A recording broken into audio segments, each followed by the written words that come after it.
Everyone feared the CEO's ex-wife until the new secretary decided to break the rules in front of everyone. Before the story begins, leave a comment with the city you're watching from. And at the end, don't forget to rate this story from 0 to 10. Enjoy the story. The lobby of Scott Enterprises looked more like a museum than a company entrance. Italian marble, crystal chandeliers, and an atmosphere so serious that even the elevators seemed to whisper. It was exactly the kind of place where Dorrit Starr definitely should not have been wearing a hot pink blazer. But there she was. "Excuse me, miss." Security guard Mike blocked her path with all the subtlety of a rhinoceros. "There seems to be a problem with your dress code." Dorrit looked down, pretending to be completely surprised. "Oh, this? It's pink. Pink, a color that has existed since forever? Here at Scott Enterprises we have standards." Mike consulted an invisible manual. Black, gray, white, or navy blue. Only. Really? Dorrit laughed, adjusting the strap of her purse. "And where exactly is this rule written? In the Massachusetts Civil Code, or just in your imagination?" On the other side of the lobby, Jessica Sterling watched the scene like a cat ready to strike. At 42, she was everything Dorrit was not. Platinum blonde, dressed in black Chanel, and carrying herself with the authority that screamed, "I used to be married to the owner of this place." "Is there a problem here?" Jessica approached with a poisonous smile. Dorrit turned, and for the first time since arriving in Boston, she felt the true weight of social class differences. "No problem." Dorrit kept her tone steady. "Just discovering that apparently there's a corporate fashion police." Jessica laughed, a sound both crystal clear and completely fake. "Darling, you clearly don't understand how things work here." She circled Dorrit like a predator. "Scott Enterprises has a reputation, tradition, something that people from Jacksonville may not fully grasp." The word Jacksonville rolled off Jessica's tongue as if it were a contagious disease. "Oh, I see." Dorrit nodded, pretending to absorb a valuable lesson. "So the color of my clothing determines my professional competence? What a revolutionary concept. They should be teaching that at Harvard." Some people in the lobby began to pay attention. Soft whispers echoed off the marble walls. "Listen carefully, young lady." Jessica stepped closer. "This is no place for your small-town eccentricities. Here we have standards that people like you simply cannot reach." That was the moment something lit up in Dorrit's eyes. A spark Jessica should have feared. "People like me?" Dorrit repeated slowly. "Do you mean people who work for everything they have? Who weren't born with a silver spoon in their mouth? Who believe competence matters more than the color of a jacket?" The lobby fell into complete silence. Even the elevators stopped whispering. "Because let me tell you something, Mrs. Dorrit paused dramatically. "Sterling, isn't it? I didn't come from Jacksonville to Boston to ask for permission. I came here to work, and if a pink blazer offends your delicate sense of style that much, maybe the problem isn't with me." Jessica turned red, a color definitely not included in the company's dress code. "You have no idea who I am." "I have a vague idea." Dorrit smiled sweetly, like poisoned honey. "The CEO's ex-wife who still comes to the office as if she runs the place. It must be comfortable living in the past." The silence in the lobby was now deafening. Employees had stopped pretending they weren't watching. That was when Robert Scott stepped out of the private elevator. At 38, Robert radiated power in a way that made the entire building seem to vibrate on his frequency. Armani suit, perfectly styled hair, and a presence that commanded attention without asking. He was exactly the kind of man Dorrit had always assumed was out of her league. But when his eyes met hers, something inexplicable happened. Maybe it was the defiant way she kept her chin raised. Or how the pink blazer seemed to shout, "I am different, and I will not apologize for it." Or simply the fact that, for the first time in years, someone had faced Jessica Sterling publicly. "Good morning, Jessica." Robert greeted his ex-wife with polite coldness before turning to Dorrit. "And you must be our new financial analyst." "Dorrit Starr." She extended her hand firmly. "And yes, I'm the new analyst who apparently violated the company's unofficial dress code with my criminally pink blazer." Robert almost smiled. Almost. Interesting color. He studied the blazer for a moment. "Different." "Thank you?" Dorrit wasn't sure if it was a compliment or a neutral observation. "Jessica, perhaps you could join me in my office?" Robert suggested, though it sounded more like an order. "We need to talk." Jessica gave Dorrit a deadly look before following Robert. But before stepping into the elevator, she turned one last time. "This isn't over, sweetheart." When the elevator closed, Dorrit finally managed to breathe. Only then did she notice her hands were shaking. And in today's episode, she murmured to herself, the main character discovers that Boston is wilder than the swamps of Florida. Mike, the security guard, was still standing there, clearly not knowing what to do. So, he hesitated. "About the blazer?" Dorrit raised one eyebrow at him. "Unless you can show me a federal law that bans the color pink in corporate offices, I'm keeping my blazer. Thank you." Mike sighed, raised his hands in surrender, and walked back to his post completely defeated. As she walked toward the elevators, Dorrit felt every pair of eyes in the lobby stuck on her. Some with curiosity, others with disapproval, but all of them paying attention. That was exactly how she wanted it. Because if there was one thing Dorrit Starr had learned in Jacksonville, it was that sometimes you have to make noise to be heard. And apparently, in Boston, a hot pink blazer was enough to cause a corporate earthquake. "They called me a mistake," she whispered as she stepped into the elevator, "and I'm going to turn that into a plan." The doors closed, but the real battle was only beginning. 3 days after the pink blazer incident, Dorrit was on the 23rd floor of Scott Enterprises, sweating in the most intimidating conference room in Boston. 20 executives in perfect suits stared at her as if she were an animal in a zoo. And she was still wearing pink. "Gentlemen, let me introduce our new financial analyst, Dorrit Starr," Robert announced from the back of the room, his arms crossed. "She has prepared an analysis of the third quarter reports." Dorrit took a deep breath and turned on the projector. The first slide appeared on the huge screen, Mating Analysis, Q3 Financial Reports. The silence lasted exactly 2 seconds before muffled laughter spread across the room. "Mating?" The CFO, Mr. Thompson, nearly choked on his coffee. "Are we expecting an analysis of numbers mating with each other?" Well, Jessica Sterling, who had coincidentally shown up at the meeting, smiled like a hungry shark. "At least now we know what kind of analysis she really does." The laughter grew louder. Dorrit felt her face burn. I'm sorry," she stammered, trying to switch the slide. "It was supposed to say marketing analysis, the autocorrect." "Of course, dear." Jessica leaned back in her chair. "Blame the technology. Very professional." Something broke inside Dorrit's chest. All those nights of studying, all the sacrifices to get there, and now she would be remembered as the girl with the ridiculous typo. But then she looked at the numbers on the screen, and something didn't add up. Actually, Dorrit forgot her embarrassment for a moment. "Since we're talking about mating, how about we find out why these numbers seem to be reproducing on their own?" The room went silent again, but this time with curiosity. "What do you mean?" Robert asked, stepping closer. Dorrit clicked to the next slide, her heart pounding like a war drum. "Well, according to the official report, our sales in the technology sector increased 47% in the third quarter." She pointed to the chart. "But when I cross-checked those numbers with the shipping records from the logistics department." New slide. "Shipments actually dropped 12% during the same period." A murmur spread through the room. "So this means—" Thompson leaned forward. "That someone is making up sales," Dorrit finished, feeling a strange confidence rising inside her. "Unless our company has developed the ability to sell products that don't exist." Jessica turned visibly pale. "That's ridiculous."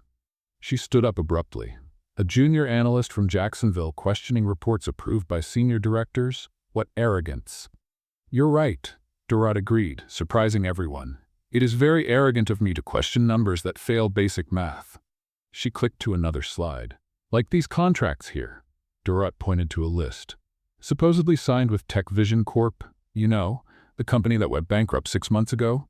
The silence was now deadly. Or these orders from Innovation Plus, which curiously have the exact same digital signature pattern on every document. Another slide. As if one person had signed them all. Thompson stood up, adjusting his glasses. "May I see those original documents?" "Of course." Dorrit handed him a folder. "I also highlighted in yellow all the inconsistencies in the reference codes. Apparently, we sold the same product to 3 different companies on the same day at the same hour with identical serial numbers." The room exploded in whispers. Robert walked up to the table, his eyes fixed on the papers. Jessica tried one last move. Are you really going to listen to an amateur who can't even spell marketing correctly? That's when Dorot had her epiphany. You know what, Jessica? She turned to face the CEO's ex-wife. You're right. I made a typo. Jessica smiled, victorious. But the difference between me and the one who forged these reports, Dorot continued, is that my mistake was honest and visible. Anyone can see it was just carelessness. She gestured at the documents spread out on the table. These mistakes here were deliberate, hidden, calculated to deceive investors and shareholders. The silence in the room was so deep, you could hear the hum of the air conditioner. And frankly, Dorot smiled for the first time since walking in. I'd rather be remembered as the girl who typed mating by accident than as someone who forges financial reports on purpose. Thompson dropped the papers on the table with force. Robert, we need to review all reports from the last 6 months, immediately. I agree. Robert nodded, but his eyes stayed on Dorot. Miss Starr, could you stay? I have some questions about your investigation. Jessica headed for the door but stopped halfway. This isn't over, she whispered, just loud enough for Dorot to hear. And in today's episode, Dorot murmured back, the villain realizes she underestimated the heroine. When the room finally emptied, leaving only Robert and Dorot, he sat in the chair beside her. How did you discover all this? Dorot shrugged, still processing what had just happened. In Jacksonville, my father always said, when something seems too good to be true, it probably is a lie. These numbers were too good. Robert laughed, the first genuinely cheerful sound she had ever heard from him. And the typo? Oh, that was real, Dorot blushed. I was nervous and typed too fast. Autocorrect thought I wanted to talk about animal mating instead of marketing analysis. You know, Robert leaned back, studying her. Maybe that was the best mistake anyone ever made in this company. Why? Because if you had started out perfect, no one would have paid attention to what came next. Dorot felt something strange in her stomach, a mix of relief, pride, and something she couldn't quite identify. So, she hesitated, am I still employed? Robert smiled, a real smile that completely changed his face. Dorot Starr, not only are you still employed, you just saved this company from a massive financial scandal. He stood, straightening his suit, and for the record, he stopped at the door. I loved the blazer today. Pink looks good on you. When he left, Dorot stayed alone in the conference room, staring at the slide still projected on the wall. Mating analysis. She laughed to herself. Outside, Boston rushed on as always, but inside that room, something had changed forever. And it all started with a mistake. That wasn't really a mistake. A week had passed since the mating incident, and Dorot Starr had become the most talked-about person at Scott Enterprises. Half the office treated her like a heroine who saved the company from a financial scandal. The other half whispered that she was a social climber from Jacksonville trying to impress the boss. Jessica Sterling was definitely in the second group. Emergency meeting, main conference room. Robert's assistant appeared at Dorot's desk with a notepad. Now, Dorot looked at the pink blazer that had become her trademark and sighed. Today would just be another normal day in Boston's corporate paradise. Or not. The conference room was packed. Directors, managers, and at the center of it all, Jessica Sterling, holding a bottle of French mineral water as if it were a weapon. Oh, our star has arrived. Jessica smiled far too sweetly. Come, dear, sit right here next to me. Dorot hesitated. In her experience, when predators offered hospitality, it was safer to run. But she sat down anyway. So, Robert began the meeting. Let's review the suspicious contracts Miss Starr uncovered. Dorot opened her folder and spread the documents across the table. Charts, spreadsheets, evidence of fraud organized with military precision. Here we have the contract with Megatech Solutions. She pointed to the first document, supposedly signed on March 15th, but splash! The cold water hit Dorot's pink blazer like an Arctic waterfall. Jessica's bottle had slipped at exactly the right moment. Oh my goodness, Jessica placed a hand on her chest in dramatic surprise. I'm so sorry. How clumsy of me. The whole room went silent. Dorot was soaked, papers dripping water, and her pink blazer clinging to her body like a second skin. Well, Dorot said slowly, looking at her wet clothes. At least it was water, not poison. A few nervous laughs echoed through the room. Jessica stood up with paper towels, pretending to be concerned. Let me help you, dear. Maybe this is a sign you should wear more practical colors? What an interesting coincidence. Dorot stayed seated, dripping water on the marble floor. Your hand slips exactly when I was about to show evidence of fraud. Accidents happen. Jessica shrugged. Especially to people who, how can I put it, don't quite fit in. That was when something lit up in Dorot's eyes. Something dangerous. You know, Jessica, you're right. She stood up, water running down her blazer. Accidents really do happen. Dorot picked up the wet documents and held them high. Like this accident here. She pointed to a smudged signature. The ink is washing away with the water, and look at this. The whole room leaned forward. Under the CEO of Megatech's signature, there's another one. Dorot smiled as if she had just won the lottery, and that handwriting looks very familiar to me. Jessica turned pale. Impossible. Thompson stepped closer. Let me see that. Actually, Dorot continued, feeling a strange rush, the water was a blessing in disguise, because now I can prove that someone forged these signatures using soluble ink. She showed the document to everyone. See? The original signature is here underneath, in regular pen, but someone wrote over it with special ink that washes away with water. The silence in the room was so deep you could hear Jessica's heartbeat racing. Robert stepped closer to the table, his eyes fixed on the document. Jessica? His voice was ice cold. Can you explain why your signature is under the forgery? This is... Jessica stammered for the first time since Dorot had met her. Someone is setting me up. Of course. Dorot nodded, pretending to understand.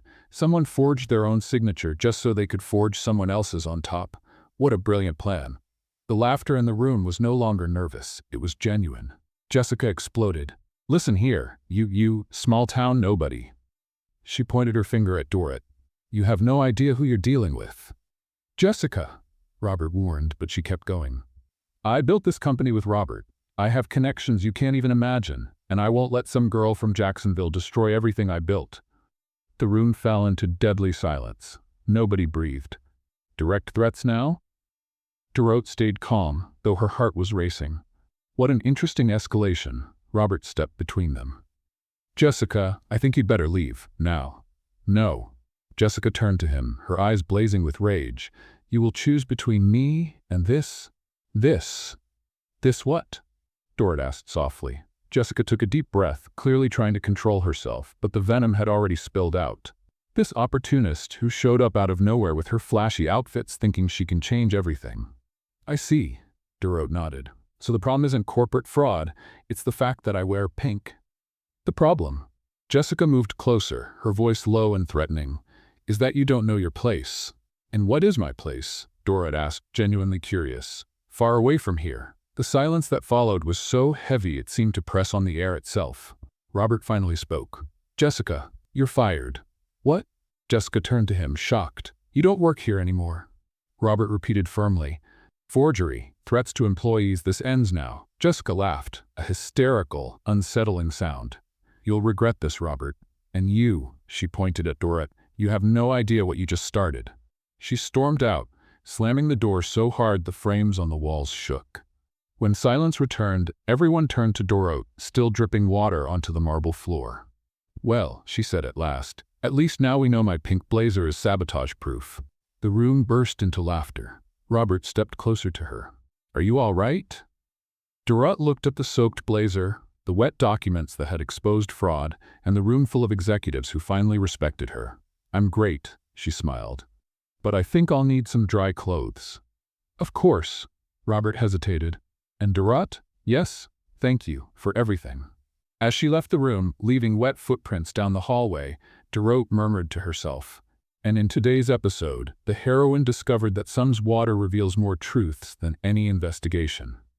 But deep down, she knew Jessica Sterling was not the kind of person who accepted defeat. The war was only beginning, and her pink blazer had become the official uniform of the battle. Even drenched, she had never felt more powerful. At 9 o'clock that night, the 23rd floor of Scott Enterprises was quieter than a cemetery. The automatic lights had already gone off, leaving only the emergency lights and the glow from Robert's office still on. Dorot had been there for 3 hours, buried in piles of suspicious contracts. Her pink blazer, now dry, thank heavens, shone like a beacon in the middle of the corporate darkness. Still here? Robert appeared at the door, loosening his tie. Someone has to review these documents before tomorrow's audit. Dorot didn't look up from the papers. And apparently that someone is me. Robert walked into the office, and Dorot felt that strange sensation in her stomach again. It was as if the air grew heavier whenever he was near. "Can I help?" He moved closer to the desk. "Two heads are better than one." "Sure." Dorot gestured toward the stack of documents. "But I warn you, it's not fun. It's basically looking for a needle in a haystack. Except the needle is more fraud, and the haystack is boring contracts." Robert laughed, that sound that always did strange things to Dorot's heart. "I'll survive." They worked in silence for an hour, sitting side by side, occasionally brushing against each other when reaching for the same document. Each accidental touch sent little electric shocks up Dorot's arm. "I need to get some old files." Robert stood up. "They're in that cabinet over there." He pointed to a vintage wooden file cabinet in the corner of the office. "Problem is, that drawer has been stuck for months. No one can open it." "Let me try." Dorot walked over to the stubborn drawer. "In Jacksonville, my father always said every problem has a solution. You just need the right approach." She pulled the drawer. Nothing. Pulled harder. Still nothing. "Here." Robert moved behind her, placing his hands over hers on the drawer. "Let's try together." Dorot felt the heat of his body behind her, and for a moment, she completely forgot how to breathe. On the count of 3, his voice was dangerously close to her ear. 1, 2, 3. They pulled with all their strength. The drawer suddenly flew open, sending them both tumbling backward into a tangle of arms and legs. Robert tried to steady himself, grabbed Dorot to keep her from falling, but they both ended up on the office floor. Dorot landed on top of him, their faces just inches apart. "Well," she whispered, trying not to look at his lips, "at least the drawer opened." "Yeah." Robert made no move to get up. Mission accomplished. They stayed there, caught in the moment, the outside world fading away, her perfume, his warmth, their uneven breaths. "Dorot," Robert murmured. "Yes?" He leaned in closer, and she felt like she might faint or explode. She wasn't sure which. "And in tonight's episode," she whispered nervously, "the drawer has more chemistry than we do." Robert chuckled softly, the sound vibrating between them like a promise. "Maybe we should?" "Should what?" Her eyes met his. "Stop pretending this isn't happening." Dorot's heart pounded so hard she was certain he could hear it. Robert raised his hand, gently touching her face, and she leaned into his touch like a flower reaching for the sun. They were millimeters apart when the office door burst open. "Robert?" Jessica Sterling stood at the doorway, her eyes blazing with murderous fury. Her perfect blonde hair was messy, her makeup smeared, and she held a key in her hand like a weapon. Dora and Robert broke apart instantly. She rolled to the side, and he jumped to his feet. "Jessica?" Robert ran a hand through his hair. "How did you get in here?" "I still have a key." She waved the keyring in the air. "And thank goodness I do, because otherwise I wouldn't have seen this." She gestured at the two of them as if they were a crime against humanity. Dorot stood up, straightening her pink blazer with all the dignity she could gather. "Hello, Jessica. I thought you'd been fired." "Fired?" Jessica laughed like a hyena. "Darling, I built this company. A piece of paper can't destroy me." She moved toward Dorot like a predator cornering its prey. "But you're nothing but an intruder, an opportunist taking advantage of a moment of weakness." "Jessica, stop." Robert stepped between them. "This is none of your business." "None of my business?" Jessica exploded. "Robert, we were married for 8 years. I know you better than anyone." She pointed straight at Dorot. "And do you really think that this small-town girl can give you what I gave you? Can she understand your world, your responsibilities?" Dorot felt as if someone had thrown cold water on her again. But this time, the water was made of raw reality. Jessica was right about one thing. They came from different worlds. "She is an employee, Robert," Jessica continued, relentless. "A subordinate. You are risking everything for what? For a whim? For a novelty?" "Enough," Robert said firmly, but the damage was done. Dorot could feel Jessica's words sinking into her insecurities like poison. Dorot looked at Robert, then at Jessica. "I should go." "Dorot, no." Robert tried to stop her. No, she's right.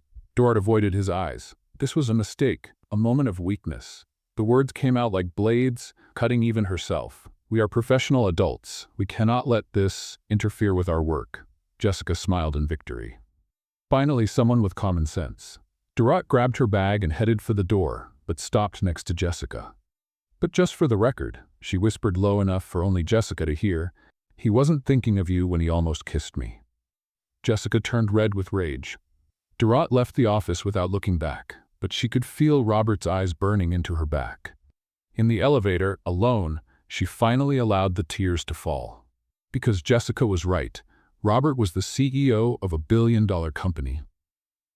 She was an analyst from Jacksonville who wore a pink blazer and made jokes about drawers. They didn't make sense. But then why did it hurt so much? They called me a mistake, she whispered to the elevator mirror, and I turned it into a plan. But what if this time the mistake was real?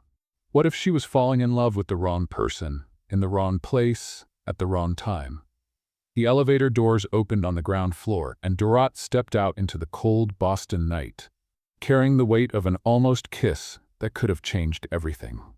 Upstairs, on the 23rd floor, Robert was still staring at the open drawer, thinking about how some things, once opened, can never be closed again. And Jessica Sterling smiled, already planning her next move. The war had just turned personal.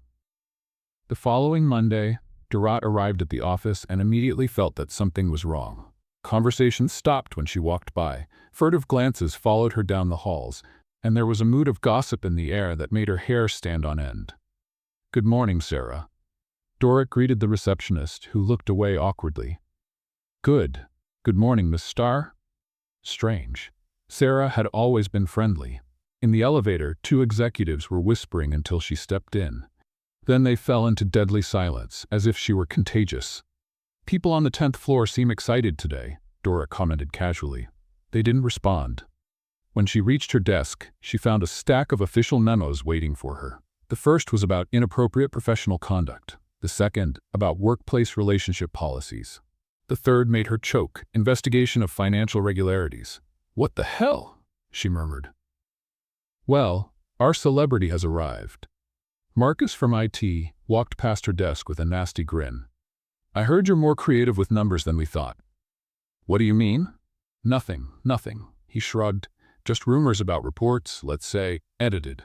Dorrit felt her stomach twist. "Marcus, I never." "Of course not." He winked.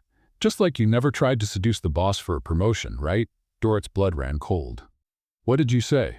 But Marcus had already walked away, leaving behind a trail of malicious laughter. All morning, the situation grew worse. Accusing stares, whispered comments, complete isolation. It was as if she carried a contagious disease called corporate scandal. By lunchtime, Dorrit was ready to explode. And in today's episode, she muttered to herself as she walked toward the cafeteria, the protagonist learns that gossip travels faster than the truth. That was when she saw Jessica Sterling sitting at a corner table, surrounded by 3 senior managers, whispering intensely. Everything made sense. Dorrit took a deep breath, remembering to keep her language professional, that very unpleasant person. By the afternoon, the situation officially blew up. "Miss Starr, please report to the main conference room." The HR assistant appeared at her desk with a funeral expression. Immediately, the room was full. Directors, managers, HR staff, and at the center of it all, Jessica Sterling, with the smile of a cat that had just eaten the canary. "Miss Starr."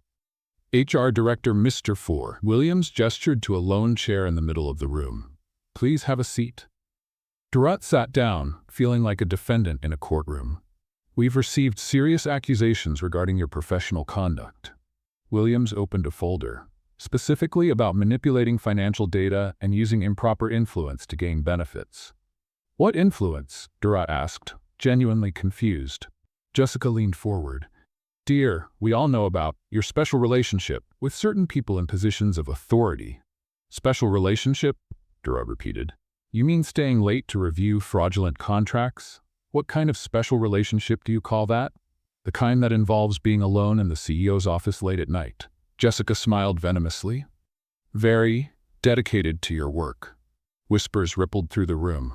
Williams cleared his throat. In addition, we have evidence that you altered documents to make your colleagues look incompetent. What evidence? Durant stood up. I saved this company from real fraud. Jessica opened a folder and spread papers across the table. These reports show discrepancies between the numbers you presented and the original system files. Durant looked at the documents and felt the floor fall out from under her feet. The numbers were different. Completely different. This isn't right. She grabbed the papers. These are not the documents I analyzed. Of course not, Jessica laughed, because you altered them. I didn't alter anything. Durant exploded, finally losing her composure. Someone changed these numbers afterward. Evidence? Williams asked coldly. Durant looked around the room, seeing only skeptical, hostile faces. I can prove it. The system must have backups of the original files. We've already checked, Jessica said calmly. The backups confirm the numbers here. Your reports were creative. Durant felt the world spinning. Someone had hacked the system, changed everything, and she had no way to prove it. Furthermore, Jessica continued, savoring every word, we have witnesses that you admitted to turning mistakes into plans. Your own words. The phrase Durant had used as her mantra was now being used against her. That was taken out of context, she protested. I was talking about overcoming challenges, or about covering up fraud. Jessica shrugged. The room was deadly silent. Durant could feel her reputation being destroyed in real time. Miss Starr, Williams began, given the seriousness of these accusations. One moment. The voice cut through the room like a blade. Robert Scott was standing at the door, his face as serious as stone. Robert? Jessica stood, feigning surprise. I didn't know you would be here. Clearly. He walked into the room, his eyes fixed on Jessica. May I ask what's going on? Just resolving some irregularities. Jessica smiled sweetly. Nothing you should worry about. Robert approached the table and picked up the documents. Interesting, he studied the papers. These reports are dated Friday at 11 p.m. Yes, Williams nodded. And on Friday at 11 p.m. Robert looked directly at Jessica. Our system was undergoing scheduled maintenance. No one could access the files. The silence in the room became deafening. Furthermore, Robert continued, I have the security recordings showing that only 3 people were in the building that night. He paused dramatically. Me, Miss Starr, and you, Jessica. Jessica turned visibly pale, and since Miss Starr was with me reviewing contracts until midnight. Robert smiled coldly. Would you like to explain how she could have altered files in an offline system? The bomb went off in the room. Whispers, shocked looks, Jessica trying to form words that wouldn't come. This is, Jessica stammered. This is attempted sabotage and defamation. Robert finished. And this time, Jessica, you went too far. Durant felt tears of relief burning her eyes. And in today's episode, she whispered, the villain forgot to match her story. Williams closed the folder, embarrassed. Well, it seems there's been a misunderstanding. It wasn't a misunderstanding, Robert said firmly. It was deliberate sabotage, and I want a full investigation. Jessica stood abruptly. This isn't over. She glared at Durant with pure hatred. You may have won this battle, but the war is far from over. She stormed out, slamming the door. When everyone dispersed, Robert walked over to Durant. Are you all right? Durant looked at him, still processing everything. Why did you defend me? Robert hesitated. Because it was the right thing to do. Is that all? He held her gaze for a long moment. No, it wasn't just that. And for the first time since the jam drawer, Durant felt that maybe, just maybe, they could be on the same side of the war. They called me a mistake, she whispered, and I turned it into a plan. What a plan? Robert smiled. Jessica won't know what hit her. But Durant knew Jessica Sterling wasn't the kind of person who gave up easily. The war was only heating up. 3 days after Jessica's exposure, Durant thought things would get better. She was wrong. If before there had been whispers, now there was open hostility. Her colleagues treated her as if she were a bomb about to explode, avoiding any contact that might link them to the scandal of the analyst who almost destroyed the CEO's ex-wife. Good morning, Jennifer. Durant tried to greet the colleague at the next desk. Jennifer pretended not to hear, burying her face in the computer screen. Hi, everyone. Durant waved at the group chatting near the printer. They scattered like frightened pigeons. Great. She sighed, adjusting the pink blazer that had become more of a symbol of resistance than a piece of clothing. And in today's episode, the main character becomes persona non grata in her own workplace. The situation got worse during the morning meeting. Mr. Thompson was presenting the quarterly results when he mentioned certain irregularities that were clarified recently. All heads turned to Dorot. Fortunately, Thompson continued, we managed to resolve the situation before it caused greater damage to the company's reputation. Greater damage? Dorot had saved the company. Excuse me, she raised her hand, but the irregularities I found saved millions in. Thank you, Miss Starr. Thompson cut her off, but I think it's best to keep our focus on the future. The message was clear. She was a problem everyone wanted to forget. At lunch, Dorot sat alone in the cafeteria, watching groups of colleagues laugh and talk while avoiding her as if she carried a contagious disease. May I sit? Dorot looked up and saw Maria, the morning shift cleaning lady. Of course. Dorot smiled, grateful for any human company. Listen, Maria leaned in, whispering, I clean the offices at night, right? And I overheard some conversations. What kind of conversations? About you, about how certain people are, let's say, influencing opinions. Dora frowned. Jessica? I can't say names, Maria looked around nervously, but let's just say a very well-dressed blonde has been making late-night visits to the building, talking to important people. Dorot's stomach dropped. She's sabotaging my reputation. Dear, Maria touched her hand, in 30 years of cleaning offices, I've learned one thing. The truth always comes out. But sometimes it takes time. And what if I don't have time to wait? Maria sighed. Then you need to decide what matters more, your dignity or your job. That afternoon, the final straw came during a presentation Dorot had prepared for weeks. She was explaining a new analysis strategy when Mr. Peterson, the operations director, interrupted her. Sorry, Miss Starr, but I think it would be better if someone else presented this information. What do you mean? Dorot blinked, confused. Well, considering the recent circumstances, maybe it's more appropriate for someone with more experience to represent the company. Experience, as if she were an old suitcase full of problems. Mr. Peterson, I developed this entire analysis. I know every number, every variable. And I'm sure Marcus can present it properly. Marcus gave a false smile and stood up to take her place. Dorot felt something break inside her chest. It wasn't just humiliation. It was the painful realization that no matter how many frauds she uncovered, how many reports she saved, or how competent she was, she would always be the girl from the scandal. Thank you, she said calmly, but that won't be necessary. Dorot gathered her papers and left the room, ignoring the curious stares. In the hallway, she stopped in front of the ladies' room and looked at herself in the mirror. The pink blazer that once represented courage now looked like nothing more than naivety.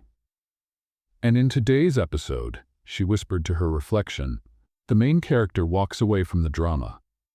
Dorot returned to her desk, turned on her computer, and began typing. Dear Mr. Williams, through this letter, I hereby submit my resignation from the position of financial analyst at Scott Enterprises, effective immediately. Her hands were trembling as she typed, but she kept going. I would like to thank you for the opportunity to work at such a prestigious company, and I hope the projects I began will continue to benefit the organization. Sincerely, Dorot Starr. She printed the letter, signed it with a blue pen because apparently pink was not appropriate for official documents, and headed to the main lobby. The lobby of Scott Enterprises was as busy as always. Important executives crossed the Italian marble, corporate tourists admired the crystal chandeliers, and life went on as usual. Dorot stood right in the center of the hall, took a deep breath, and spoke loud enough for everyone to hear. Excuse me, I'd like to make an announcement. The conversation stopped. Heads turned. The entire lobby focused on her. My name is Dorot Starr, and I'm resigning from Scott Enterprises. Whispers spread through the crowd. I want everyone to know that it was an honor to work here, even if only for a short time. She held the letter up high. And for those who are curious, yes, I wear a pink blazer. No, that doesn't make me less competent, and no, I don't regret a thing. From the 23rd floor, through the glass wall, Jessica Sterling watched the scene with a triumphant smile. Victory, she murmured to herself. But at that moment, Robert Scott came running down the emergency stairs, having abandoned the elevator because it was too slow. Dorot! He reached the hall out of breath. What are you doing? Resigning. She held out the letter, officially. Why? Dorot looked around the lobby, at all the people watching the drama unfold as if it were a reality show episode. Because, she said softly, I can't work in a place where being myself is considered a problem. You can't leave. Why not? Robert opened his mouth, closed it, opened it again. The words he wanted to say seemed stuck somewhere between his heart and his reason. Because you're valuable to this company. Am I? Dorot laughed without humor. Then why do I feel like a virus everyone wants to eliminate? Robert looked around, seeing the curious stares, the phones recording, the situation turning into a public spectacle. Can we talk in my office? No. Dorot shook her head. We've talked enough. It's time for me to go back where I belong. And where is that? Jacksonville. She smiled sadly. Where pink blazers are just pink blazers and mistakes are just mistakes. Dorot turned to leave but stopped. Robert? Yes? Thank you. For defending me, for believing in me, even when I didn't believe in myself. And then she did something that surprised even herself. She stood on tiptoe and kissed his cheek lightly. They called me a mistake, she whispered for him alone to hear. And I turned it into a plan. But some plans just don't work. Dorot walked across the lobby, her heels echoing on the marble like a farewell march. The glass doors opened automatically, as if even the building wanted to get rid of her. Outside, Boston carried on with its busy life, indifferent to the personal drama of a girl from Jacksonville who dared to dream big. But for the first time since arriving in the city, Dorot felt something close to relief. Maybe going home wasn't giving up. Maybe it was just starting over. In the lobby, Robert still stood where she had left him, holding a resignation letter and realizing, too late, that some things are too valuable to lose. And on the 23rd floor, Jessica Sterling celebrated a victory she didn't know would be her last. 2 weeks later, Dorot was sitting at the Sunshine Cafe, the same place where she used to drink chocolate milkshakes as a teenager.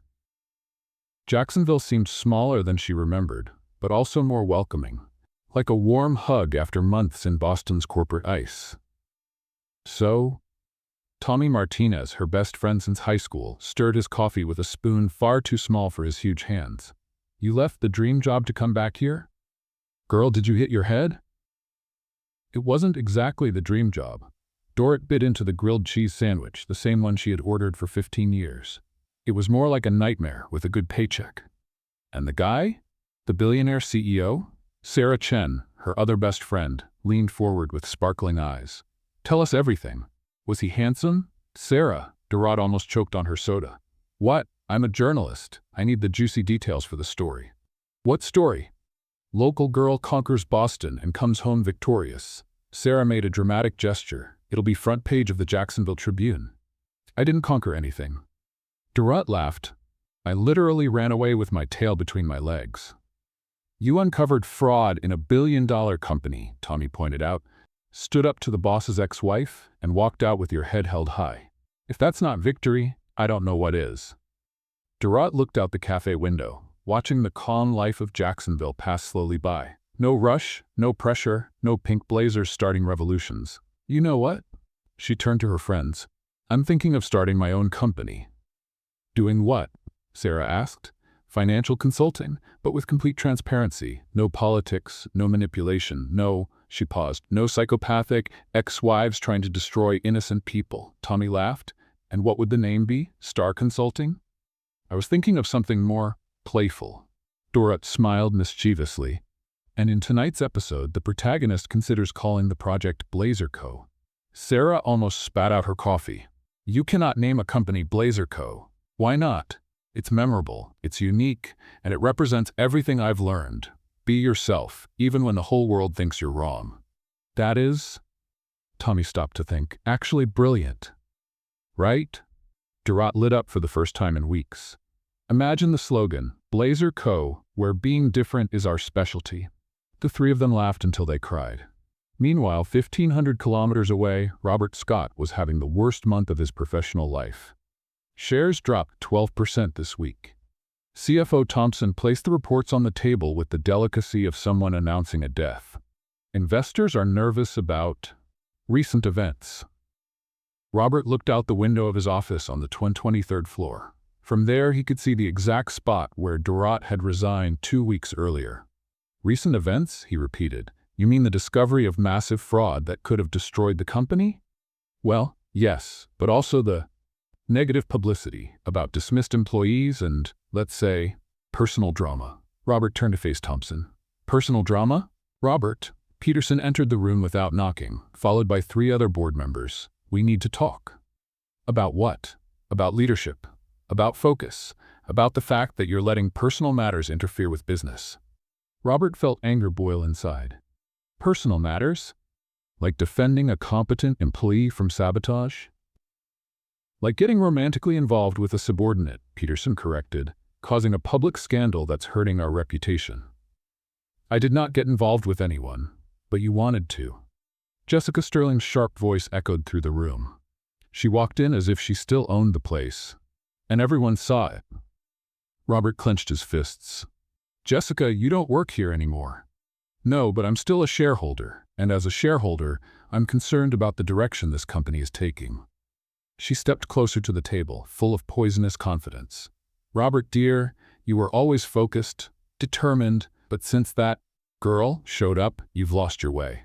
I found out my own ex-wife was stealing from the company, Robert said slowly, and you think I'm the one who lost my way? You chose her instead of protecting your position. Jessica smiled coldly. And now you're paying the price. Peterson cleared his throat. Robert, the board has decided it may be time for you to take some time, reconsider your priorities. You're pushing me out? We're suggesting a leave of absence, voluntary. Peterson couldn't meet his eyes, until things calmed down. Robert looked around the room, at the men he had considered partners, at the woman he once loved, at the empire he had built brick by brick. And if I refuse, then we'll have to vote. Peterson sighed. And frankly, Robert, you don't have the votes. The silence in the room was suffocating. Robert walked to the window, staring at the city he knew better than anyone. Boston was his kingdom. Scott Enterprises was his legacy. But for the first time in his life, none of it seemed important.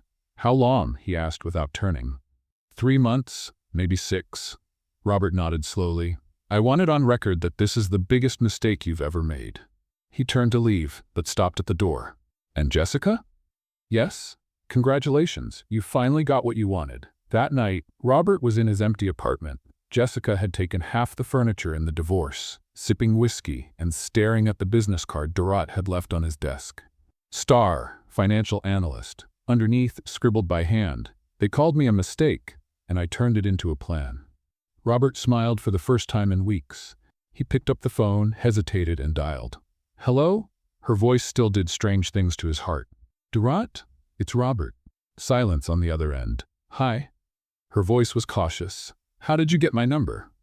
HR. Listen, I know you don't want to talk to me, but Robert, if you're calling to offer me my job back, the answer is no.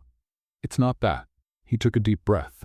Actually, I'm also, let's say, between jobs at the moment. What do you mean? The board pushed me out. Apparently, defending you was a strategic mistake. Another silence. Robert, I'm sorry. Don't be. It was the best thing that's happened to me in years. What do you mean? Robert looked out the window, watching Boston shine in the darkness. Because it made me realize that some things are more important than corporate empires. Like what? He hesitated, then decided to tell the truth. Like the girl in the pink blazer who made jokes about drawers and turned mistakes into plans. On the other end of the line in Jacksonville, Dorot felt her heart race. Robert, I know it's complicated. I know we're from different worlds, but Dorot, yes, I miss you. Tears burned her eyes. I miss you too. They stayed silent, 2 people 1,500 kilometers apart, feeling the same pain. And in today's episode, Dorot whispered, 2 hearts discover that distance doesn't heal certain wounds. Heal? Robert laughed sadly. No, she admitted, it just makes everything harder. When they hung up, both stared into emptiness, knowing that some connections transcend geography, and that some love stories begin when everything else falls apart. 3 weeks later, Dorot was in her mother's backyard, painting a handmade sign that read Blazer Co. consulting with attitude when she heard a car pull up in front. "Mom," she shouted inside. "Did you order delivery?" "No, dear." Dorot wiped her hands on her jeans, a freedom she never had in Boston, and walked to the front of the house. A black BMW was parked on the street, completely out of place in the neighborhood of small houses and wooden fences. And stepping out of the car was Robert Scott. "You've got to be kidding me," Dorot murmured, frozen. Robert looked different. No suit, wearing jeans and a simple blue shirt. His hair slightly messy, and a bit of stubble on his face that made him seem more human, less like an untouchable billionaire CEO. "Hi."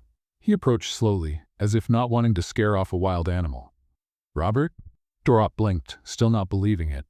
"What are you doing here?" "I came to talk to you." "You flew from Boston to Jacksonville just to talk?" "Actually, I drove." He gestured toward the car. 19 hours. Stopped 3 times for directions and once for coffee. That was terrible. Dorot couldn't help but smile. And in today's episode, the billionaire crosses the country for a girl in a pink blazer.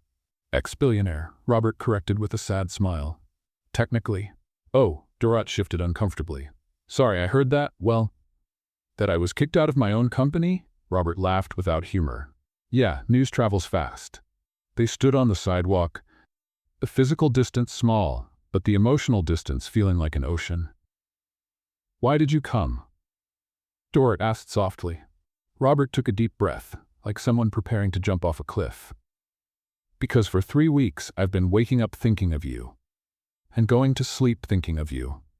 And all day long, when I should be planning my revenge against Jessica or strategizing how to get my company back, I keep thinking about pink blazers and jokes about drawers." Dorot felt her heart race. "Robert, I'm in love with you." The words came out like a confession. Madly, completely, hopelessly in love. The world seemed to stop. Birds stopped singing, the wind stopped blowing, even the curious neighbors stopped pretending they weren't peeking through their windows. "You can't say that," Dorot whispered. "Why not?" "Because," she gestured desperately, "because you lost everything because of me. Your company, your position, your whole life. So I cannot be the reason you threw everything away." Her outburst echoed through the quiet street. Some neighbors didn't even bother pretending they weren't listening anymore. Robert stepped closer. "Dorot, I didn't throw anything away. I chose. There's a difference." "There isn't." Tears started forming in her eyes. "You had an empire. You had power, influence, everything you built over years. And now I have the chance to build something new. Something real." "With what? With who?" Dorot laughed bitterly. "With me? The girl from Jacksonville who wears pink blazers and makes nervous jokes? Especially with you." Robert reached out his hand, but she pulled back. "You don't understand." Dorot shook her head. "I cannot be the woman Robert Scott gave up everything for. I can't carry that weight." "What weight?" "The weight of being your downfall." She exploded again. "Of being the reason you lost everything that mattered." "You think Scott Enterprises was everything that mattered to me?" "It was your life. It was my prison," Robert said calmly, "and you set me free." Dorot stared at him, confused. "What do you mean?" "Dorot, I spent 15 years building a company, married to a woman who saw me as a trophy, surrounded by people who agreed with me out of fear or self-interest." He smiled sadly. "You were the first person in years who challenged me, who made me laugh, who made me remember who I was before I became a corporate brand." But nothing." Robert stepped closer. "Losing the company showed me I had other priorities. You showed me what they were." Dorot felt the tears finally escape. "This is crazy, Robert. We're from different worlds. You're sophisticated. I make jokes about mating marketing. You have an MBA from Harvard. I have a degree from a state university nobody knows." And you'll regret it," she whispered. "A year from now, 2 years from now, you'll look at me and think, what did I trade my empire for?" Robert laughed, the sound she missed most in the world. "Do you know what my first thought was when I woke up today? What? Does she still wear that pink blazer? And my second thought was, how can I make her smile today?" Dorot sobbed. "That's not enough." "Why not?" "Because," she searched for reasons, for logic, for anything that explained the fear she felt, "because I need to build my own life, my own company, prove that I can succeed on my own." Robert nodded slowly. "I understand. You do? You need to know you're strong enough not to need me." Durant looked at him, surprised by his understanding. Exactly. And I need to prove I can build something new. Something worth it. Yes. They stood in silence, two people who loved each other but couldn't be together. So? Robert sighed. I should go. You should. But neither of them moved. Robert? Yes? The final board vote is next week, isn't it?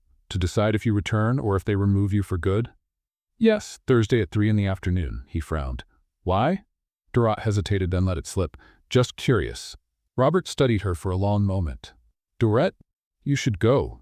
She turned toward the house. You have a long drive ahead. Wait. She stopped but didn't turn around. If things were different, if there wasn't all this mess, would you? Yes, she answered without hesitation. In any universe, in any situation, in any life, yes. Robert closed his eyes as if to carve the moment into memory. That will have to be enough.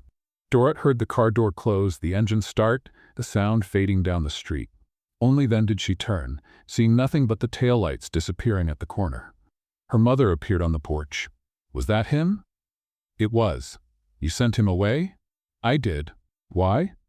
Durant looked at the still wet sign for Blazer Co. Because I need to know who I am when I'm not in love. But that night, alone in her childhood bedroom, Durant opened her laptop and searched for flights to Boston. Thursday at 3 in the afternoon. Maybe it was time to find out if some battles are worth fighting, even when you're not sure you can win. They called me a mistake, she whispered into the darkness, and I'm going to turn that into a plan. But this time the plan included a pink blazer and a one-way ticket to Boston.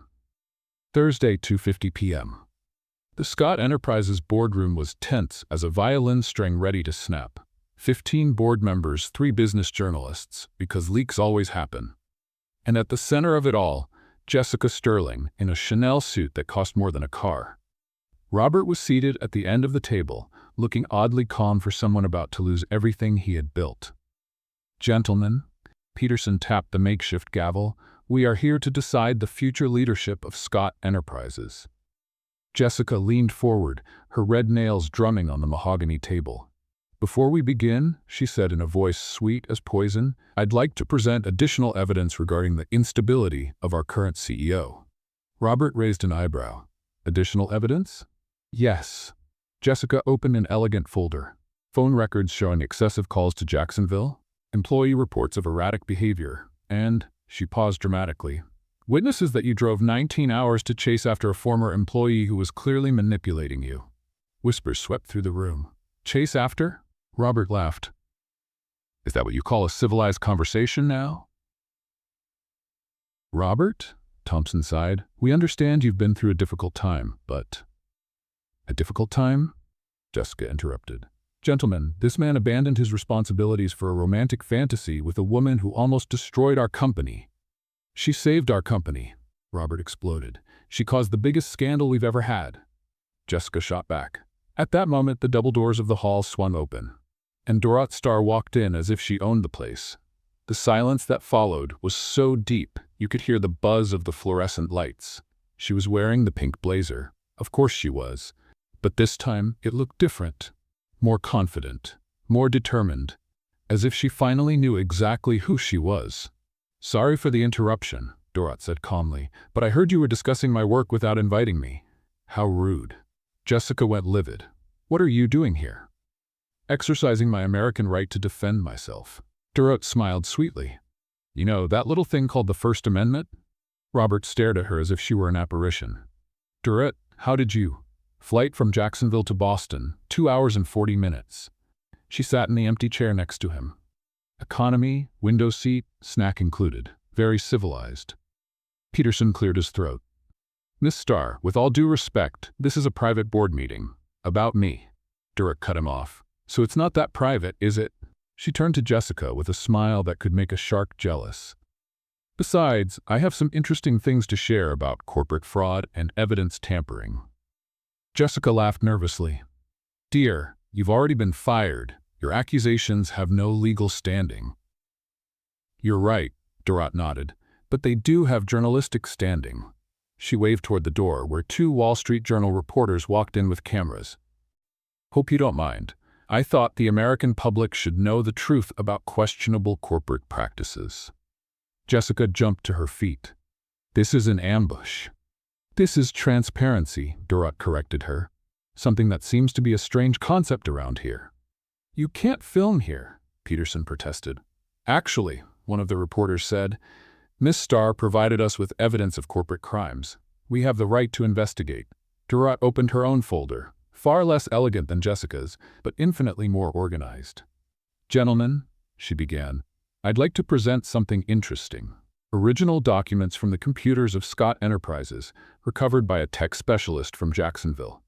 Tommy appeared at the door, waving cheerfully. Hi everyone, I'm a data recovery specialist, and I found some very interesting things. Jessica was starting to look visibly nervous. This is invasion of privacy. Actually, Dorot smiled, it's an investigation of criminal activity, completely legal when there's suspicion of fraud. She spread documents across the table. These are the real records of file changes, showing exactly when the data was modified, by which computer, and… Dorot paused for dramatic effect worthy of a movie. By which user? The color drained from Jessica's face.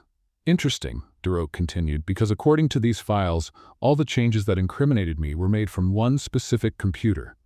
A computer that, according to security logs, was accessed by only one person in the company. She looked directly at Jessica. Someone who still had an access card even after being fired. This is, Jessica stammered. This is evidence of corporate sabotage, the reporter finished, filming everything. Robert rose slowly. Jessica, did you falsify evidence against Dorot? I was protecting the company. Protecting? Dorot exploded. You were framing me to save your own skin. And in today's episode, she continued, her voice dripping with sarcasm, the villain forgot to match her version of the story. The room erupted in simultaneous conversations. Peterson banged his gavel, trying to restore order. The journalists shouted questions, and Jessica tried to slip out quietly. Not so fast. Dorot stopped her. We still have the best part. She signaled to Tommy, who opened a laptop. Folks, you're gonna love this. An audio recording of a very interesting conversation. Jessica's voice filled the room. I don't care about evidence. I want that girl destroyed. Change the numbers, make up whatever it takes, but get her out of the way. Dead silence.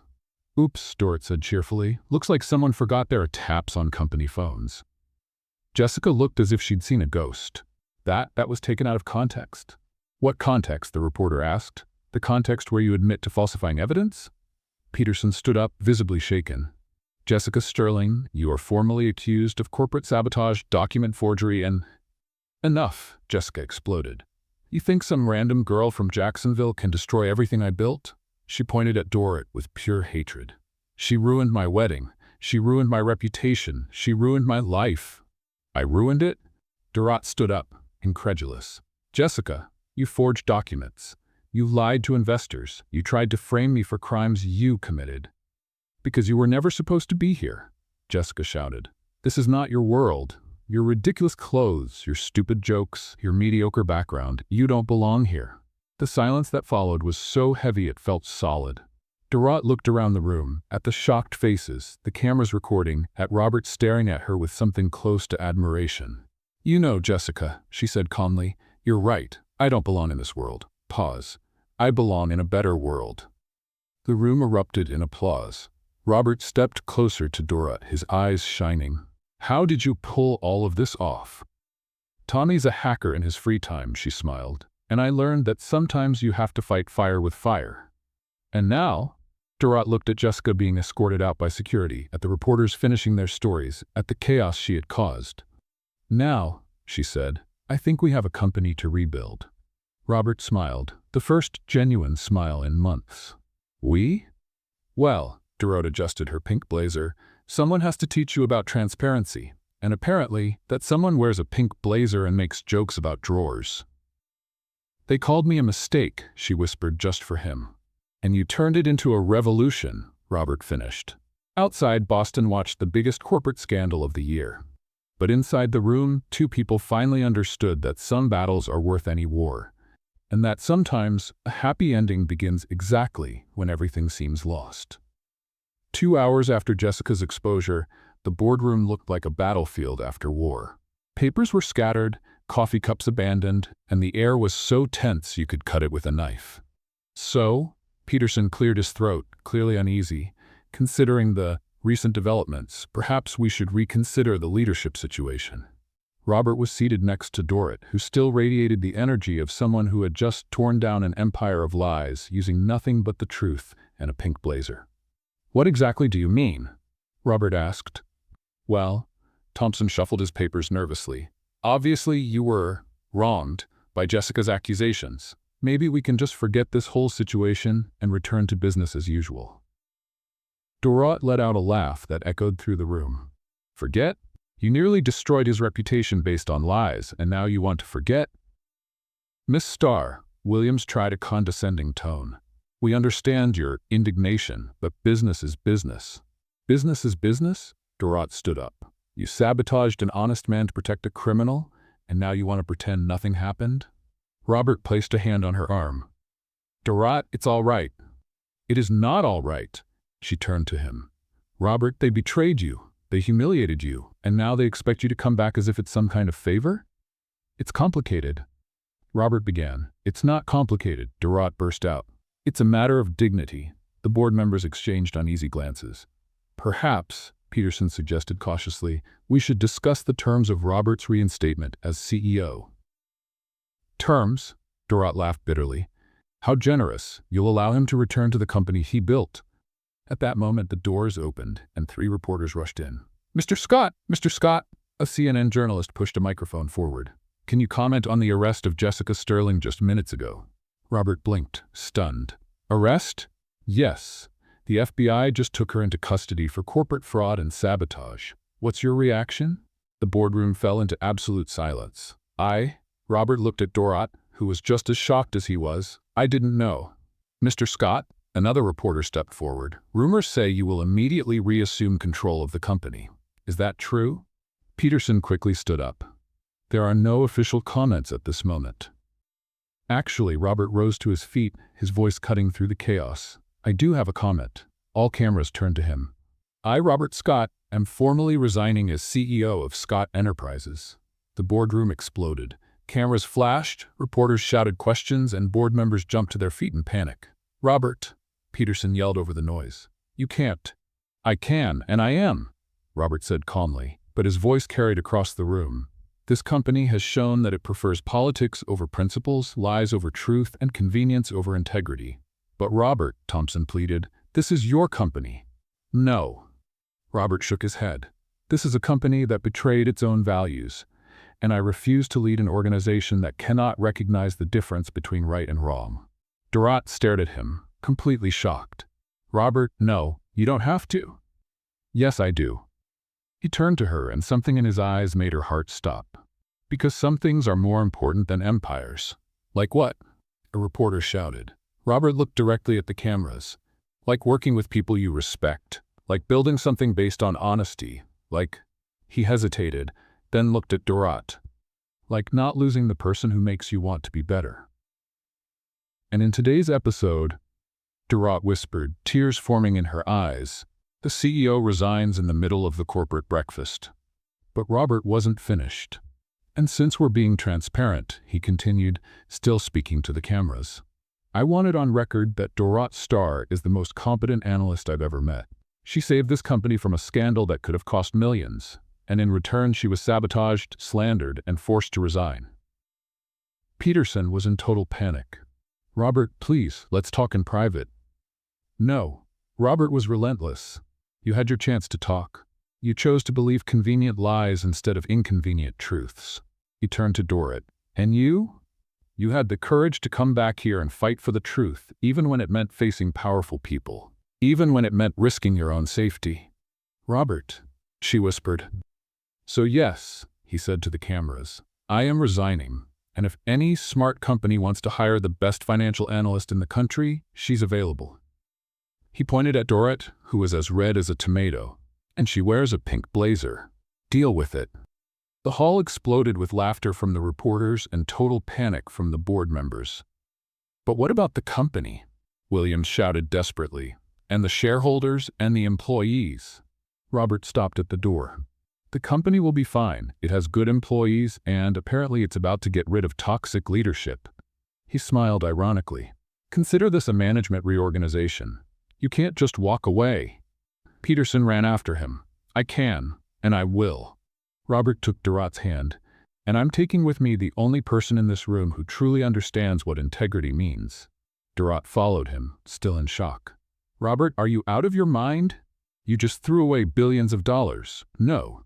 He stopped in the hallway, far from the cameras and chaos. "I just invested in the only thing that really matters." "What's that?" "A future with you." Tears finally escaped her eyes. "But your company, your life, everything you built." Durrat. He held her face in his hands. "I built an empty empire. You showed me how to build something real. And what if it goes wrong? What if you regret it?" Robert smiled. That smile that made her heart do somersaults. "Then at least we'll go wrong together." From the hall behind them, shouts of panic and camera flashes still echoed. "And now?" Durrat asked. "Now," Robert pulled her closer. "How about we start that company you were planning? Blazer Co., wasn't it?" Durrat laughed through her tears. "You remember?" "I remember everything you told me." They left Scott Enterprises for the last time as former employees, but for the first time as true partners. Outside, Boston buzzed with the headlines. CEO resigns for love. Corporate empire collapses. The girl in the pink blazer who changed everything. But Durrat and Robert hardly noticed. Because sometimes when you lose everything, you realize you had the wrong things. And sometimes when you risk everything for love, you gain something far greater than any empire.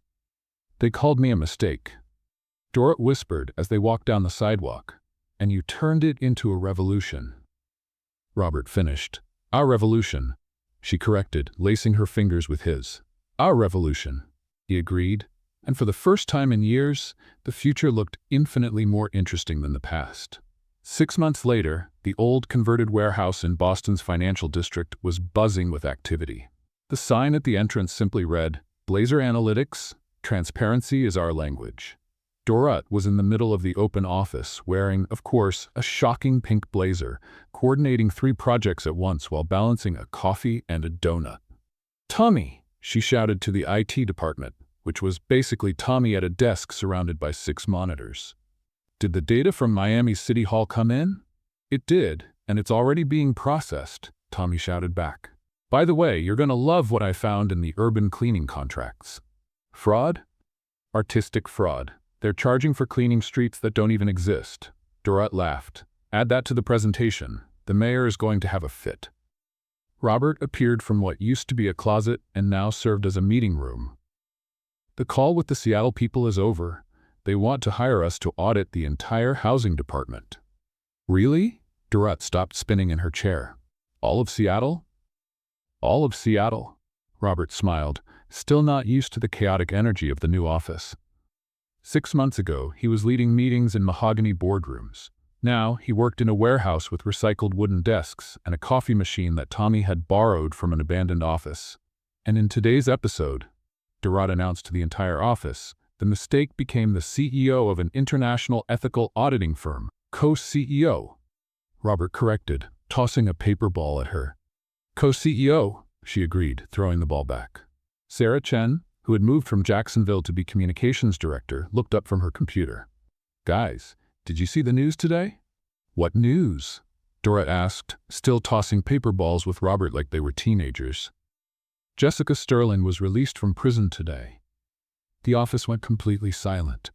The paper ball hit the floor with a pathetic little sound. "What do you mean, released?" Robert frowned. "Deal with the prosecutor's office. She'll pay a fine and do community service." Sarah read from the screen, and apparently she gave an exclusive interview to CNN. Tommy paused the music that always played through his headphones. "What kind of interview?" Sarah clicked a link. "The kind you're not going to like." The office's big screen lit up, showing Jessica Sterling sitting in a stylish studio, wearing a conservative beige suit, clearly chosen to project the image of a remorseful woman. "The truth," Jessica was saying to the host, "is that I was manipulated by people who wanted to destroy a respectable company." Durrat choked on her coffee. "She's joking, right?" "Shh." The entire office was glued to the screen. "Robert Scott was always impulsive," Jessica continued, "and when this analyst showed up with her inappropriate clothes and seductive behavior, he completely lost his judgment." Seductive behavior? Durant exploded. I wore a pink blazer. She's implying, Robert said slowly, that you seduced me to get information and destroy the company. On screen, Jessica sighed dramatically. It's sad to see how some women use feminine attributes to manipulate men in positions of power. Sarah made a face. She just called you a corporate femme fatale. A femme fatale? Durant shouted. I make jokes about drawers. What kind of femme fatale makes jokes about drawers? Tommy raised his hand. Technically, a very effective one. Robert was visibly getting angry. We're going to sue her for defamation. No. Durant stood up, adjusting her blazer with determination. We're going to do something better. What? Durant smiled. That smile Robert had learned to fear and adore at the same time. We're going to respond. Live. An hour later, Durant was sitting in the CNN Boston studio, facing the same host who had interviewed Jessica. Only this time, she wasn't alone. Robert sat beside her, and Tommy had set up a presentation system that would make any tech company jealous. So, Miss Starr, the host began, how do you respond to Mrs. Sterling's accusations that you manipulated Robert Scott? Durant looked straight at the camera. Well, Bob, may I call you Bob? It's simple. Jessica Sterling is a convicted criminal trying to rewrite history. But she claims a lot of things. Durant cut him off. She even claimed that I forged documents. Remember how that ended? Bob cleared his throat, uncomfortable. But don't you think there are ethical issues in a relationship between a CEO and an employee? Of course there are. Robert leaned forward. That's why I resigned, so that we could be equals. And, Durant added, Tommy, can you show slide number 1? The screen behind them lit up, showing an impressive chart. In the 6 months since we founded Blazer Analytics, we have uncovered 18 cases of corporate fraud, recovered $42 million in diverted public funds, and helped implement transparency policies in 15 U.S. cities. Slide 2, Tommy. A new image appeared. Durant and Robert in suits and blazers, surrounded by mayors, NGO directors, and ordinary citizens, all smiling. Jessica called our work corporate destruction. Durant continued, we call it ethical cleanup. But, Bob pressed, aren't the accusations about your clothes valid? Durant looked at him as if he had just asked if the earth was flat. Bob, are you asking if wearing a pink blazer is sexual manipulation? Well, Jessica Sterling suggested. Jessica Sterling stole from the company itself, Durant laughed. If she thinks pink is a weapon of seduction, maybe that explains why she's morally bankrupt.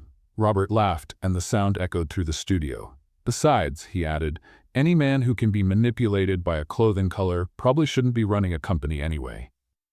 Slide 3, Tommy. The screen showed newspaper headlines. Blazer Analytics uncovers fraud in Chicago. Corporate transparency, the new standard. The pink revolution, how one analyst changed Wall Street. The truth, Durant said, looking straight into the camera, is that some people can't accept that competence comes in all colors, including pink. And some people, Robert added, prefer to attack the messenger when they don't like the message. Bob tried one last move. But don't you think you provoked unnecessarily? Provoked what? Durant leaned forward. Honesty? Transparency? Corporate accountability. She stood, adjusting the pink blazer with pride. Bob, I've been called a mistake since day one. A mistake for wearing pink. A mistake for questioning authority. A mistake for believing competence matters more than politics. Her voice grew stronger. And do you know what I discovered? Sometimes mistakes are the only right things in the world. Robert stood beside her. Jessica Sterling represented everything wrong with American corporatism. Durant represents everything that can be right. And in today's final episode, Durant smiled at the camera. The mistake turned into a revolution, and the revolution doesn't stop. When they left the studio, Durant was radiant. How do you feel? Robert asked. Free, she answered without hesitation. For the first time in my life, completely free. Free from what? From the fear of not being enough. Robert stopped on the sidewalk and pulled her into an embrace. Durant Starr, you were never a mistake. You were always the solution. They called me a mistake. She whispered against his chest. And you turned it into an empire, he finished. Our empire, she corrected. Our empire, he agreed. And for the first time, the word forever didn't sound like a fairy tale. It sounded like a plan. 1 year later, the rooftop of the new Blazer Analytics headquarters in Boston looked more like a backyard wedding a corporate event. LED lights hung between beams, rustic wooden tables, and a spectacular view of the city that had once rejected a girl in a pink blazer. "I can't believe you two made this work." Sarah Chen was snapping photos like the company's unofficial paparazzi. "Seriously, a year ago you were unemployed and traumatized. Now you've got a headquarters in Boston, a branch in Jacksonville, and contracts with 20 US cities. Dorot adjusted the pink blazer, because of course she was wearing pink at her own company party, and laughed. "To be fair, we had a plan." "What plan?" Tommy appeared balancing 3 plates of shrimp. "The plan was literally, let's see what happens. That's the best kind of plan." Robert walked up, wearing a navy blue suit that made his eyes shine like sapphires. "Flexible and disaster-proof." "Disaster-proof?" Sarah laughed. "You two are a walking disaster." "A very profitable disaster," Dorot corrected, toasting with champagne. "And very cute." The party was in full swing. Company employees, happy clients, friendly reporters, and even some former Scott Enterprises colleagues who had quit to join the pink revolution. "Everyone." Robert tapped a spoon against his champagne glass. "May I have your attention for a moment?" The chatter gradually faded until all eyes were on him. "1 year ago," Robert began, "I thought success meant controlling a corporate empire from the 23rd floor." Laughter from the crowd. "Today, I've discovered success means working with people you love, on projects that matter, wearing blazers in any color you like." Applause and laughter. "But mostly," Robert looked directly at Dorot, "it means finding someone who turns your mistakes into plans, your weaknesses into strengths, and your bad days into adventures." Dorot felt butterflies in her stomach. Something in his tone, the way he looked at her. "Dorot Starr." Robert knelt right there in the middle of the rooftop, pulling a small velvet box from his pocket. The entire party went silent. "Will you marry me?" The world stopped. Boston stopped. Even the pigeons on the next building stopped making noise. Dorot looked at him, the man who had given up an empire for her, who worked in a converted warehouse without complaint, who laughed at her jokes about drawers, and felt her heart burst with happiness. "Are you proposing to me at a company party? It's where we met?" Robert smiled nervously. "More or less." "Actually," Dorot pretended to think seriously, "technically we met when I broke the dress code and you stared at me like I was some exotic creature." "Yes," Robert laughed, "and I still look at you that way." "Because I am an exotic creature." Dorot smiled, tears beginning to form. "An exotic creature from Jacksonville who wears a pink blazer and accidentally starts corporate revolutions." "So?" Robert was still on one knee, starting to get nervous at her silence. "Is it a yes, or do I need to improve my speech?" Dorot looked around, at the friends smiling, at the company they had built together, at the Boston skyline that was now her city too. "Robert Scott," she said slowly, "are you asking me to be your business partner forever?" "Among other things." "And do you promise never to complain about my pink blazers?" "I promise to buy an entire collection if you want." "And do you promise we'll keep taking down corrupt people and causing ethical chaos wherever we go?" "I promise our honeymoon will be auditing City Hall and Vegas." The crowd laughed, but Dorot and Robert were lost in each other's eyes. "Then yes," she whispered. "Yes to everything." The party exploded in cheers and applause. Robert stood and kissed her, and for one magical moment, it was as if they were the only 2 people in the world. And in the final episode, Dorot whispered against his lips when they pulled apart, "The heroine gets the guy, the company, and the happy ending. And the guy gets the most amazing girl in the world." Robert finished. At that moment, the crowd parted and a familiar figure appeared at the rooftop entrance. Jessica Sterling. The silence that followed was so deep you could hear the traffic below. Jessica looked different, thinner, without that aura of poisonous superiority. Wearing a simple navy dress, no extravagant jewelry, and holding a small bouquet of flowers. "Hi," she said softly, standing at the entrance as if unsure whether to step inside. Dorot and Robert exchanged glances. "Jessica?" Robert asked cautiously. "What are you doing here?" Jessica hesitated, clearly struggling with the words. "I came to apologize. If the earlier silence had been deep, this one was bottomless." "Apologize?" Dorot repeated, incredulous. Jessica walked forward slowly, like someone approaching a dangerous animal. "The last few months in prison gave me time to think about what I did, about why I did it. She stopped a few feet away. And I realized that.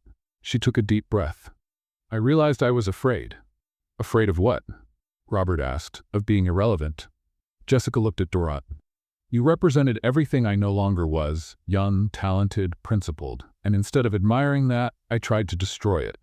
Tears began to form in her eyes. Dorot, you saved a company I was stealing from. You showed integrity when I showed corruption. You deserved respect, and I gave you sabotage. The entire party was watching as if it were a reality show episode. I don't expect forgiveness, Jessica continued.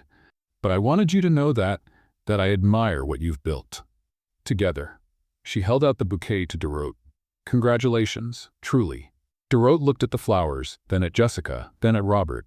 Thank you, she took the bouquet. And Jessica? Yes. Thank you for showing me the kind of person I never want to be, Jessica laughed, a sad but genuine sound. Fair enough. She turned to leave, but Dorot called after her. Jessica? Yes? If you really have changed, if you truly want to do things differently, there's room in the world for people who want a fresh start. Jessica smiled, the first real smile Dorot had ever seen on her. Thank you. But I think I need to find out who I am when I'm not trying to be better than someone else.